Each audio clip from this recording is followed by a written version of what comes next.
Hi guys, my style. Mituru pakat ve kana kay. Katteru dani kay chu achi danga mo. Nanta kha mulai mkan chu ubwa tu cha anam tak amul tak pa to ta tu chu ka wo ngun be a kan mun lo mi mo.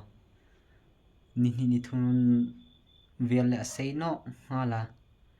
Atak pa suan tuna lagi len nam chu ka kha mul hi an pual dengan na apoi chung na ana chu ka mulin bu khom watha thau ka mel chu asit thau ye ka hala isen le bal le mo thi lai chu si ong koi gan sim no kai chu si ong koi gan sim pai le ka mel ko ma zen ma mo intinam thwa ding man ta ka mel si le ka ho anta ka mel si da na me kai chu ka sama ka zam la hi zipo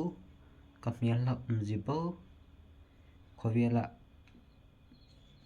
chan ing khom kanin ana chu khowela chu an hoi tho ngai zo nei noi la khom an hoi tho ing khom buina reng khowela tension bo to kai to tension ing khom kanai na khowela buina reng lo ding khowel hi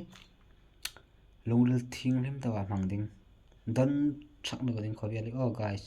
hi lei hin abui no top anel hale khan mo ka channel hi lo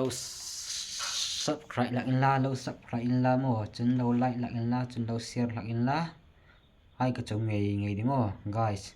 in lai alla subscribe la wai kan subscribe sub in la mo guys kay an ring valley mi subscribe no chun tu na mi subscribe pe ka ta hey ha an ring valte hi in mi subscribe na mo kalamurol swaran ta oh guys sapo ni pa do se my style